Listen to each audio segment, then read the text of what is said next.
Hey everybody, welcome back to the Outdoor Line Podcast. Tonight we've got Max Grogan here in Missouri with me. He's in the man cave, and we're hunting the whitetail rut here in Missouri. As we record this, it's November 9th, and things are heating up pretty good. It's cold. Cold. Yeah. What was the high this morning, or the low this morning, like 28 or something? It wasn't bad. 28, but the wind was what made it real cold. 20 mile an hour wind all day. It was like chill you to the bone. It was cold this morning. But yeah, man, how you doing? Good. Yeah, happy to be here. No other place I'd rather be in November than the whitetail rut. Yeah, I know. So fun. So you came last year, and somehow we didn't get one killed. We had a lot of action and had a really good week. Yeah, hunting, but had our opportunities, but didn't capitalize. I never got to even draw my bow, I don't think, but my brother and my dad did multiple times, and I got close on that one that my dad ended up hitting. Right, we couldn't find it. Yeah. But yeah, what's been going on in Colorado? You've been doing some hunting out there still? Yeah, since Eastern Plains hunt. My wife had a second rifle deer tag up in the mountains, which I've never done. I've never rifle hunted mule deer or hunted mule deer in the mountains, so that was cool. It's up near my family's place, and it's good for a bunch of units up there, but we kind of chose this one spot near my family's place. Like, it backs it pretty much, so we went up there, and I'd seen bucks there in the summer and in the winter, and so I was like, there's a good chance they're in the rut too, and they're pretty thick. So had a good kind of lead, and we went up there honestly blind. I didn't scout it or anything. Like, this is opportunistic hunt. Just go up. Right. She wanted to get a buck better than her bow buck last year. That was really her only standard, and went up opening morning, super cold, clear skies, and right when we got to the top of this hill, it was about a 1,000-foot climb. I saw two other hunters up there. They'd kind of come in on this trail, and we kind of beat them to the top, so they were cool, and we never talked, but they kind of went east away from us. So that was cool. They didn't kind of step on our toes there, but we got to the top, and where I'd seen these deer in the past, these bucks, it's kind of open. It's kind of this aspen mix area, and so I just glassed down in there and instantly spotted some mule deer, and I think some does first, and then a couple bucks, and one of them looked decent, looked like something she might want, and so we tried to make a play on them, and out of nowhere, these 3 forkhorn bucks and this stud step out, and I don't know if he was with them, but he was traveling with them a little bit there. We spooked some does, and so they were all kind of moving that direction, and he was with him for a second. I was trying to get her set up, and we were only 200 yards, like trying to get a shot, and he split from those forkhorns and dropped over this edge, and I didn't get a real good look at him. We both kind of just saw his frame, and we're like, that's a big buck, and we need to try and get him. So came back the next night, and my brother rolled in. He was working and got in late that day, and so he was going to come help us try and find this deer again for the evening. And we're just weekend hunting, like we don't have time off or anything. We're just trying to make 2 days. Something. 2 days. And so we go up there, Jackson meets us, and we go up there, and I'm like, our best lead is where he dropped into this dark timber. He's probably going to come out and feed at some point. He might be after dark, might not, who knows. But we set up, and sure enough, I spotted a deer around an hour before sunset, and he lifted his head up, and he was a buck, and it was a 3x3, I think, that we hadn't seen that morning. I don't know, but it was borderline shooter for her, but we saw this branch swinging in the background, like something was rubbing. We're like, there's another buck back there. Let's just wait. Right. Like, Caleb, we're not going to shoot this deer. We're going to see if that's him behind. Sure, yeah. Lots of time still. Yeah. Hour before, dark. Sure enough, he picks his head up, and my brother's like, big buck, big buck. This is the first time he's seen him, and first time we really got a good look at him, and I see him, and he's got his head down feeding, and I just see this, like, I don't know, extra tine, probably like that 5-6 inch coming straight out the back, Sticking out like G2. yeah, Like a flyer. yeah, he's got a perfect 4x4 frame, but then this extra, and then some stickers on the other side. Reviewing the footage, Jackson was like counting the points. It's hard to tell. It's a little blurry, but right. it's for stud, like public land, low point unit. It's like awesome deer. Yeah, more than you can, higher than your expectations. Yeah, sure. 100%. And so my brother's like, all right, Caleb, calm down. We got time. I'm like, thanks, Jax, because he's getting kind of excited there. And he starts working this ridge towards us, quartering to us, and honestly got a little closer. He was at 260 when we saw him. Got a little bit closer, and I don't know, 10 minutes went by where he was in and out of shooting lanes. Like, it was just kind of thick right there, a bunch of tree branches and stuff. And I'm like, all right, Kayla, like, there's a opening, just not, I don't know, 5 yards wide. Like, not, let's see if he stops right there. If he stops right there, let's take the shot. And so she's dialed in and everything. She laying prone? No, I've got a tripod, a pretty heavy tripod, and then like a bog pod clamp on top. Perfect. Yeah. And so she's sitting and got it on that, and it's rock solid. Right. And he comes into that shooting lane, and he's quartering pretty hard. And we'd practice shots a bunch this summer for archery, quartering shots. Like I'm explaining to her, quartering 2, you want to aim front, right. Kind of in front of the shoulder. Quartering away, you're kind of aiming at guts. And right. So I'm just assuming like, oh, he's quartering to us pretty hard. She knows what to do, You know how it is as a shooter. It's tunnel vision sometimes, and so I'm just watching, and he comes into the opening, and I'm just binos on him, and she shoots pretty quick. Like it definitely, she didn't take and it's partially my fault. Like we probably in retrospect should have waited for him to come out into the wide open where we had tons of time versus this lane where she's probably feeling pressured to get it done. Right. I think she rushed the shot.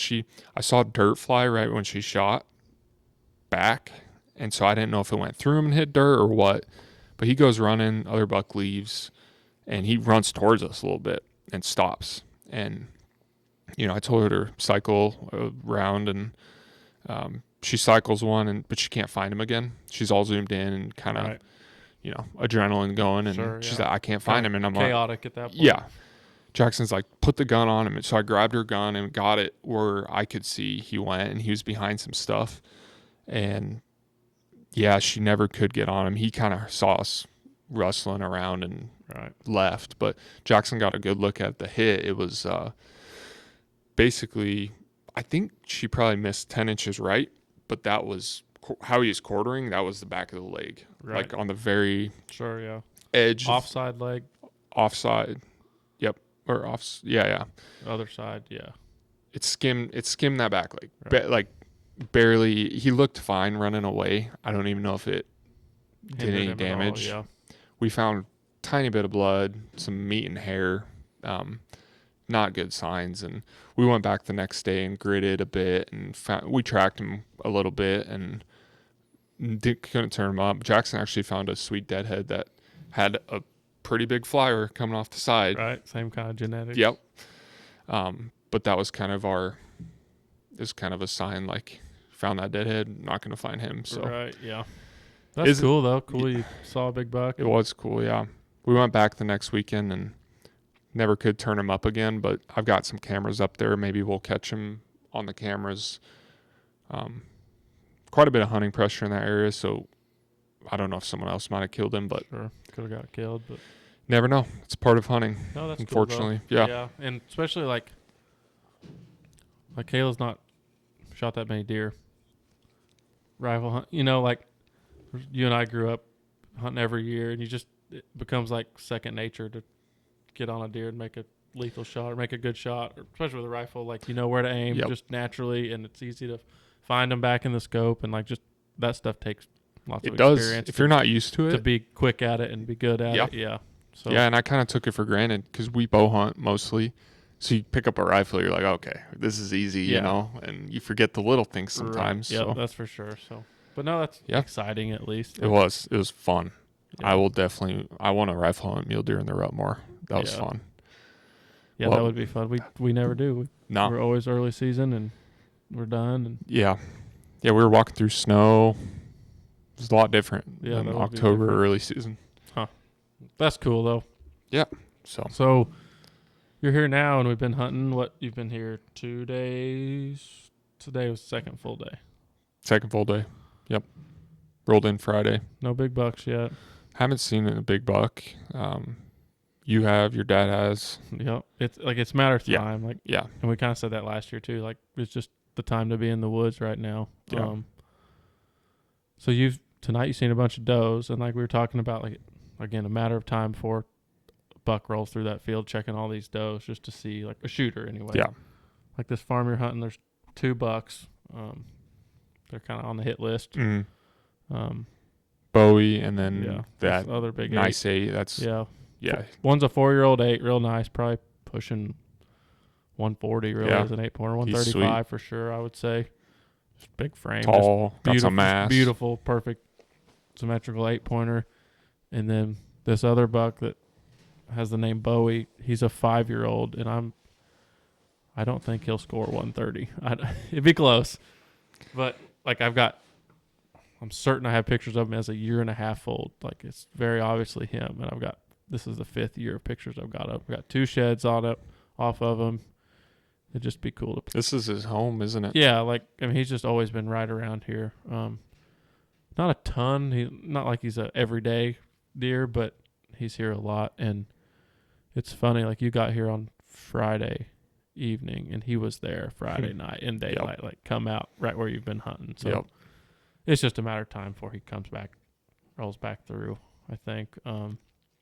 I'm interested in him because he's 5 now. He's mature, big body. He got a big body, big head. You've got the history.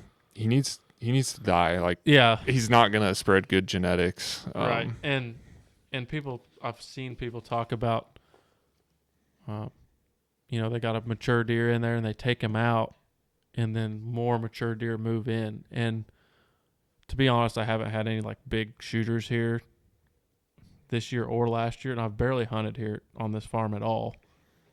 So, like, I'm not real familiar with how he acts, and like how he may be a bully buck and may run this area. I don't know. He may not be either, but I'd like to see him gone. Yeah. Like, he's 5, he's mature. It's just time to get him out, and the history's cool. Yeah. He's mature. That's my goal. Like, I want a mature deer. That's it.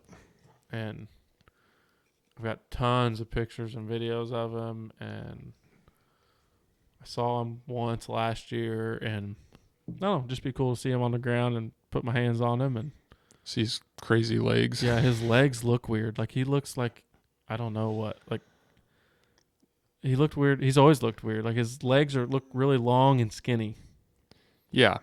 I don't know. And just kind of, I don't know. He's got a weird, deformed kind of look when he looks stands. like his spine's like hunched up or shorter or something. Like, you just can't pinpoint it, but he doesn't look like a normal deer. No.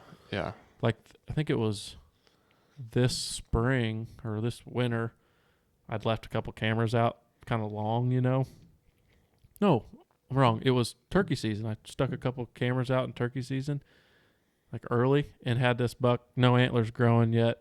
It was him. Like, very obviously could tell his body and his weird legs. Yeah. Like, no horns, but that was Bowie for sure. But unique buck. Yeah. And we're trying to kill a doe. Trying to be like selective though. Like, we've got 5 more days of hunting or 4 more days of hunting, and there's no reason to take a 40-yard shot on a doe or something. Like, we're gonna wait for a nice mature doe and get a good clean shot. Like, it'll happen. Just being patient with that. And then I've been hunting, and as of tonight, I've been hunting one deer. Very specifically, one deer. This is the second year I've been after him. And I got an arrow in him tonight. And I don't know how it's going to turn out. This deer has like got it out for me. I've never had so many daylight pictures and so many encounters with such a nice deer and had so much confidence that I could kill him and have not had success yet. Like, not that happens very often, but like I've probably never had this many daylight pictures or encounters of a big buck in my life. It just seems like it should be so easy, and it's evaded it's you humbling somehow. me. Like, Yeah. bow hunting's hard. Like, it's just not that easy. Multiple days he's been here on camera. Days that I couldn't hunt, he'll be there. And you know, some people say, well, that's because he knows you're in there. And maybe that is true. I think a lot of it's just coincidence and Mother Nature saying you're not going to kill him yet. Have you been more excited? Like, the more opportunities you have, the close encounters. Dude, I'm getting burnt out. Drive you more? No, it's opposite. I'm getting burnt out. Yeah. Like, you're getting sick of him. yeah, I've seen him 5 times now this year. Had him at 30 yards once with a doe, late October, no shot. And I've seen him a couple other times since then. And, like, you know, it's fun to go hunt different spots and see new things. But I'm, like, just pounding this one spot because, like, this is where I'm going to get him killed. Like, he likes this spot. He's comfortable in there. And, like, I'd be silly to move anywhere else, I think. Like, it's one of them deals you move and he'll be on that camera. So I got to stay put and just grind it out. But I've spent a lot of hours in that tree. And some slow days, but I'll still see him. Like, you did a couple full day sits last weekend? Yeah, so literally last weekend, I decided on November 1st I was sitting all day long. And sure enough, 45 minutes into the morning, I spotted him. He was like 80 yards from me, kind of headed the other direction. And I grunted at him. I don't know if he heard it or not, but he wasn't interested. And I'm like, oh, I'm just going to be patient. I'm going to stay in here. He may come back by. Sure enough, he come back by the other side of me, like 80 yards. And instead of how I drew it up, coming right down the pipe, he skirted away from me. And I let him get off about 100 yards, and I grunted at him again. And he heard it for sure, but he didn't want nothing to do with it. He just kept going. So, like, that was exciting. But that was the first 2 hours of the morning, and I'm like, well, I got to stay here. Like, he's close. He could cruise right back through here anytime. So I sat all day, didn't see him the rest of the day, didn't see much activity really at all for November 1st. Like, I was pretty excited, expect to see a lot of deer. How was the weather? I don't even remember.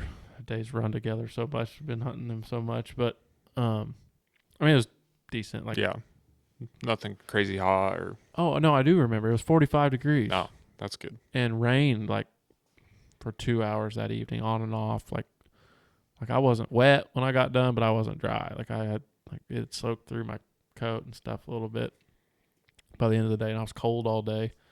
The next day it was, I think, colder, a little colder, but no rain. It didn't seem as cold, but got in there. I was thinking I'd sit all day, but I wasn't sure. If I didn't see him and if there wasn't much activity, I probably wasn't going to sit all day. And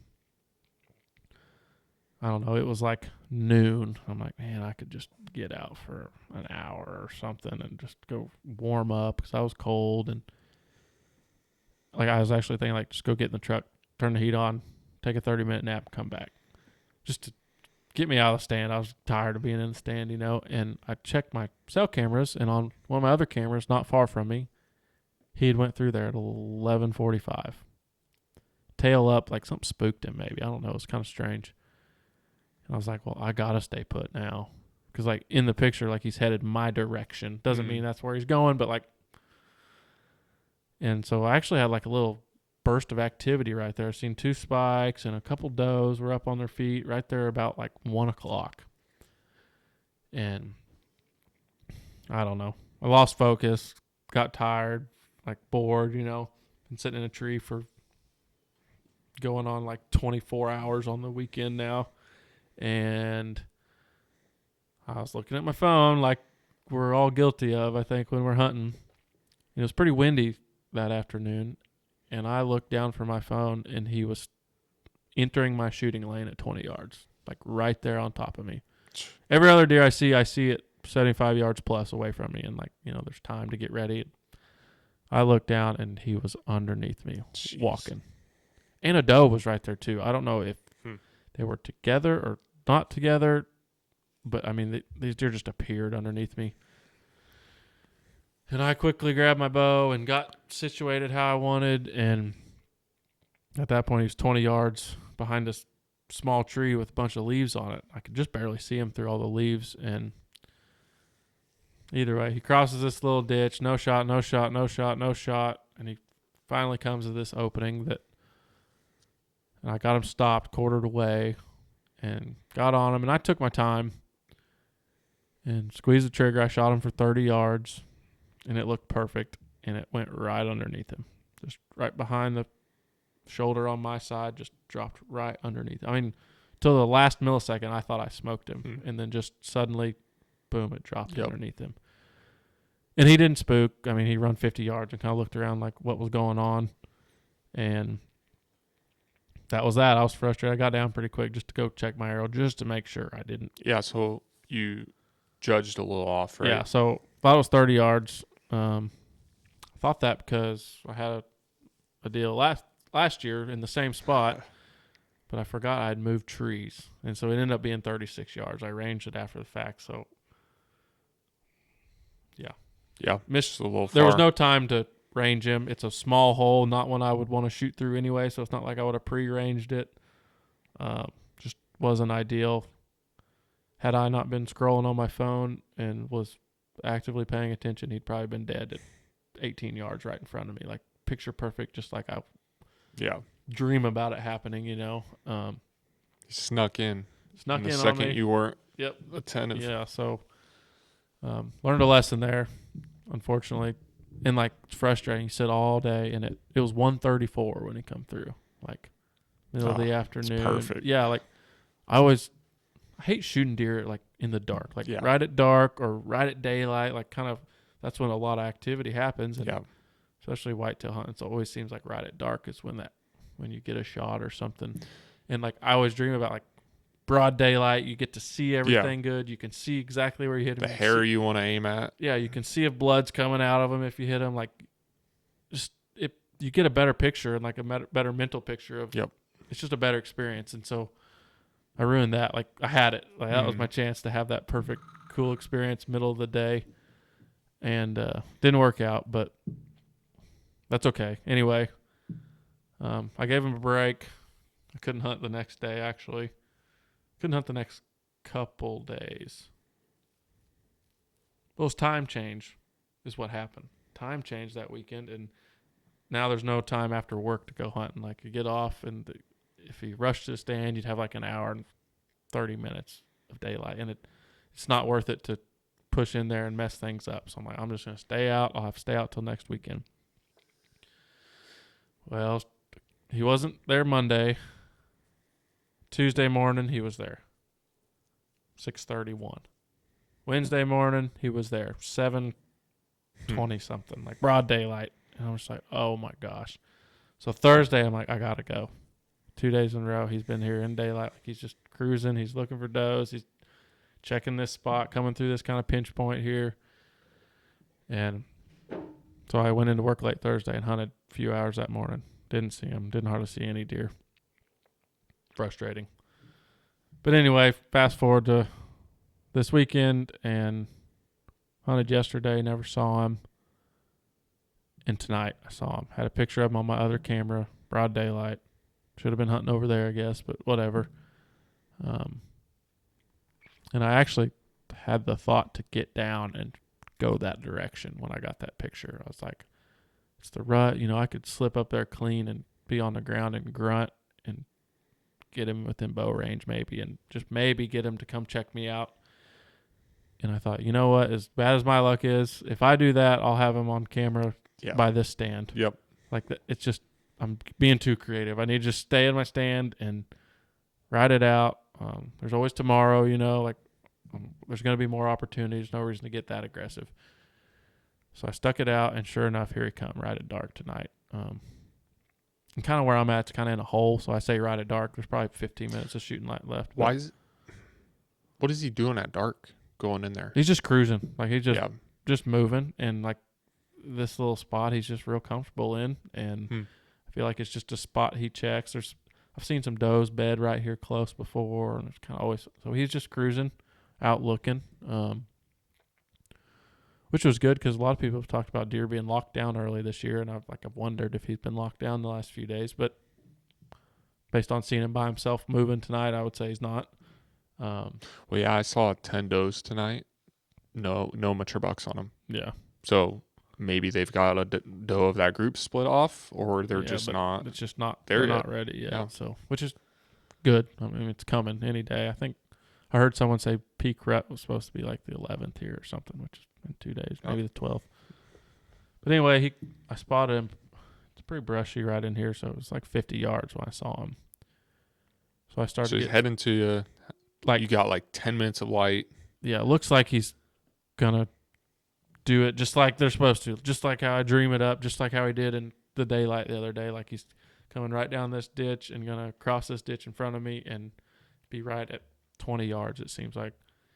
And I'm trying to think, he was kind of slow getting there. Like it's almost like these deer have a sixth sense. Like they get within 75 yards of you and they like stop and look around. They're like, something's off here. It's not bad, but something don't feel right. And that's what he looked like. He just stopped.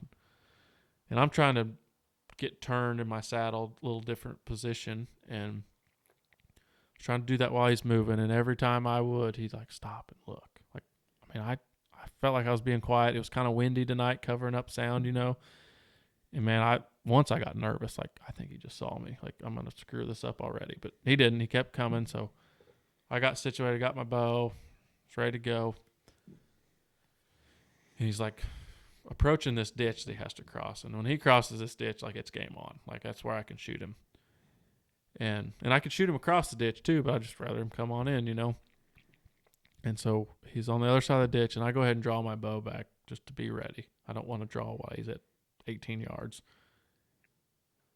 And he's like getting ready to step into this ditch, and all of a sudden he like stops and just like changed his mind and took like 2 steps to the left and 2 more steps to the left, and I wasn't going to have a shot. Like it was just maybe in broad daylight, but as dark as it was, I can't see all the little twigs, and like I didn't have a good clear opening if he went any further. So I quickly stopped him and had to get down on my bow. Like I wasn't looking through my peep when I stopped him yet or anything. So I kind of rushed it, got down, and let it fly. And it wasn't a perfect shot. Like my initial instinct, as I've told you already, was mid-body, but then the arrow looked to me like it kicked. He run off, and I'm shooting Luminox so I can see my arrow real good. The arrow, there was a lot of arrow hanging out, and it was like hanging out like angled backwards. Like as he was running away, like the Luminox was back by his back leg, but there was a lot of arrow hanging out, and it looked like it entered the mid-body area. He ran 150 yards in the brush, and I could see that Luminox. He stopped. He stood there for a few minutes, and then kind of medium pace worked off to the right, and I lost sight of him. And I just got out of there, and we're going to wait till morning. It's cold. It's supposed to be like 22 degrees tonight. The last thing I want to do is push him. I feel good because you're a killer. Like somehow you always like if you're going to hit a deer, they die. I don't know how. Every time it's just like it's just a lot of luck, but I'd rather be lucky than good any day. Well, you felt good about the shot. You're shooting a heavy fixed blade, 2-blade broadhead, heavy setup. Yeah, that's what worries me is like I don't know about where I'm just confused. I'm not super confident why it didn't pass through. Yeah, I'm shooting Magnus Stinger fixed blade, 150 grains with a 100 grain insert. Like there's 250 grains on the front of my arrow, sharp 2-blade broadhead that should blow through just about anything at that range. Especially mid-body, should only be ribs. You kind of mentioned maybe he was quartered away more than I thought, and maybe I got that offside shoulder. Maybe it's at more of an angle, and that's what stopped it. Either way, it's just kind of weird. Like I don't want to talk about it too much because I'm not confident. Like I hate to say, you don't know exactly. Yeah. This is exactly what happened, and I get to it, and that's not where I hit him. Like I don't want to be overconfident because I'm little confused at what happened. But if it comes to it, we got contacts to a thermal drone. Thermal drone already. I've talked to them. You reached out. Yep. My plan right now, though, since that arrow was in him, that luminoc's glowing, I'm gonna go in at daylight or before daylight in the morning. We've done this before. Yeah, kind of like we did in Colorado. Like, we're looking for the lighted knock. This could be a second story where lighted knock leads us to finding a big buck. It's one of those years, I guess. I guess so, but yeah, that's the goal. I'm gonna sneak in, 30 minutes. This is another daylight. example of why you should shoot lighted knocks. Yeah, absolutely. Like, you would have no idea what happened if you didn't have that. if I didn't have that lighted knock, I would not have a clue where I hit I wouldn't know if I even hit the deer. Yeah. To be real honest. You wouldn't find an arrow because it's in him. It was just dark enough. Yeah, I wouldn't find the arrow because it's in him. And I did look for blood, like, right at the impact. I didn't go any further, and I didn't see anything. So, like, I'd be scratching my head if I didn't have luminok. And again, like, I saw where he ran, saw where he stopped, so I can at least, I probably won't start there, but if I can't find anything, I know the area to go look for where he stood there. There should be some blood pooled up maybe. But yeah, I'm going to go before daylight in the dark, just ease in there as quiet as I can and see if I can't spot that luminok over the next hill. If not, I'll wait for it to get daylight and look for blood or start looking there in the dark or something. But do you think if he's laying on his side, luminok, down, was it angled so much it's going to be kind of parallel with his body? I think it'd be sticking out a little bit. Sticking up. If he lays with that side up, I don't think he can lay on his side. Remember, Scott told us that every deer he's found with an arrow still in him lay on the other side, which makes sense. Sure, yeah. They're not going to lay on that and cause more damage. He also mentioned deer don't like to bed down with arrows in them. He did, yeah. Which worries me a little bit. Yeah. And I've mentioned to you already, I can't believe the arrow didn't come out. Like, yeah. Maybe we'll might find it right. If much of an arrow sticking out of a deer, they don't run very far in the woods, and a tree branch or a tree catches it and yanks it out, breaks it off something, and it was in him for 150, 200 yards. So it'll be interesting. Hopefully the next podcast we'll be talking about finding him and the whole full story, all the details of this deer. But I feel okay about it. It is what it is. This deer's, haunting you. Yeah, like, I don't know I've ever lost sleep over a deer. And last weekend, the morning before the day before I saw him at 1:34, I lost sleep that night. Like, I was waking up early, like, didn't want to miss the hunt, like, feeling so confident that I was going to see him and get an opportunity. And I don't know. He's got my number, man. He's either really smart or this is just crazy coincidences that are happening. But I don't know. It's part of the story. That's right. Part of the story. It continues till morning at least. So we'll definitely give an update on the next podcast of what happens. Hopefully we're talking about this deer when we record it. That'd be awesome. Yeah, I want to see him. And maybe we'll talk about one you kill in the next 4 or 5 cool. days too. That'd be great. So might be a big doe. Hey, we need some meat. We're running out. I think I only got 3 packages of deer burger left. You really went through some deer this year. Man, that's all I eat. You were complaining your freezer was so full last. Yeah, there's some other stuff. I got some turkey I need to eat too. We might have to have some of that. But anyway, thanks for listening, guys. Again, we'll update you on the next one what happened. So thanks for listening. See you next time.